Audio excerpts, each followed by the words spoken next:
TV กับ PKS Boys ฮ่าฮ่าฮ่าฮ่าฮ่าฮ่าฮ่าฮ่าตอนนี้ฮักกำลังที่ไปฮับ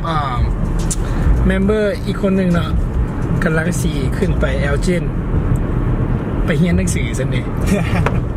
จากบุ้งว่าสิได้เฮียนบ่ไม่ยินดีบ่ไม่หมดเสิ่งมาวันจันทร์เขาเจ้าให้เสิ่งไปเฮ็ดอยู่บ้านโอ้ยเซ็กซี่มันก็เรียบร้อยแล้วไรเนาะมีเวลาต้องว่า3 มื้อพุ่นนะเห็นนะ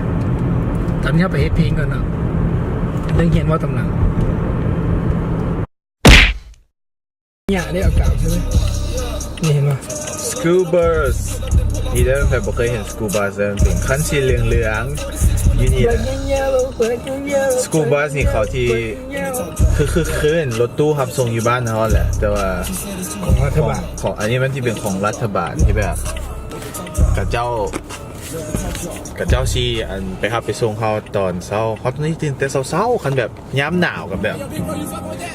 หนาวนะเขาต้องได้ไปยืนท่าอยู่รถบัสใช่ป่ะfeeling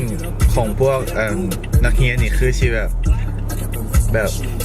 เขากับโบหัวนะเพราะเขาบอกเคยไปถามว่าเจ้าคนนี้เคยเป็นยังไงถ้าเราบอกเราประสบการณ์ดูคือแบบว่าบ้านเขาไก่จากโรงเรียนเนี่ยนะเขาต้องได้ตื่นแต่เช้าแล้ววันนี้เนี่ยคันหนาวสักหน่อยก็ต้องได้ออกไปท่ามุ้งเดียวกันแหละข่าวรถประมาณ10 หรือ20ที่เขาบูมาแสดงมารถบัสมันเลทนะเมื่อนั้นก็ไม่ได้ไปโรงเรียนเราก็เป็นคนพิสกับรถบัสเราจะได้พักไปซิแต่ส่วนหลายพวกเกิดขึ้นเนาะนึกว่าคันหนาวหลายโรงเรียนกับปิดประมาณๆฟอเรนไฮต์นี่เท่าไหร่วะฟอเรนไฮต์มันเท่ากับลบฟอเรนไฮต์ Hell yeah bro มันก็หลายเติมแหละหลายเติมแหละคือเขาเทียบสิว่า75ฟอเรนไฮต์มันเท่ากับ25องศานะมาถ้าเป็นลบเพราะว่าเขาก็ลบไปอีกบ่ฮู้อะไรก็บ่ฮู้คิดอะไรหมู่เก่า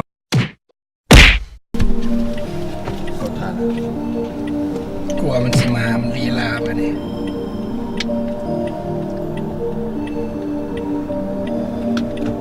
มาละตัวการ Driving solo I'm just swerving through my hands เนี่ยมันเจอPull me up มันได้มันแลเอาอย่างแลเลยวัวเสื้อเราเลยนี่นะครับไปที่เอาแนะนำตัวก่อนแซกครับผมแซกโดดเรียนครับไม่ได้โดดครับแค่มาก่อนเวลามาก่อนเวลาเป็นว่าเลยแซกนี่เราเป็นคนลาวไทยคือแบบลาวไทยกับข่าวเนาะแม่เป็นคนลาวแต่ว่าไปเกิดอยู่ไทยกันเลยแบบเว้าภาษาไทยไปเลยใช่ครับว่าเรื่องราวของตัวเองแม่แซกเอาเบ็ดคือให้กรอกประวัติแฟมพากันมาแดก KFC นี่เนาะ KFC ยี่นี่บ่คือยี่ไทยนะยี่ไทยแซ่บนะตัวเผ็ดน้ำมักนะเผ็ดกินยังไงวะ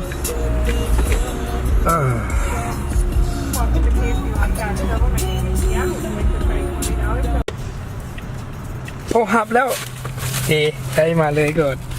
หับแล้วก่อนมึงเจ๋งอีกนั่งกินกันนี่ก็นางเด็กคนนอนเขาสินางเด็กก่อนหิวแห้งคนนอนก่อนออกการ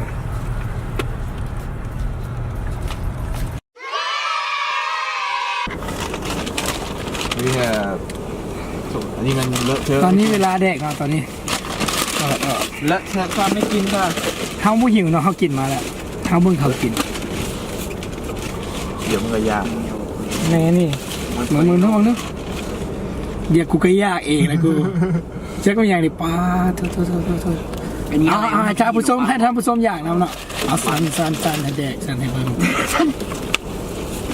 ของกูไปเลยของกูซีอิ๊วสุดเลย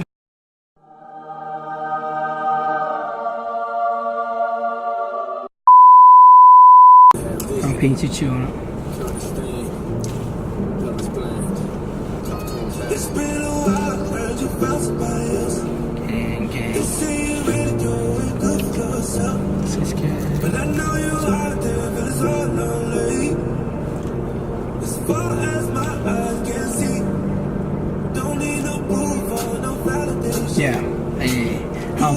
กันมานานแต่ KFC อยู่ก่อนไปที่แอลจีนเจอยังโบ KFC KFC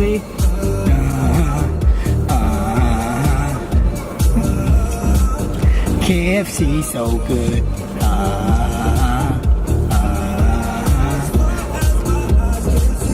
KFC so good some band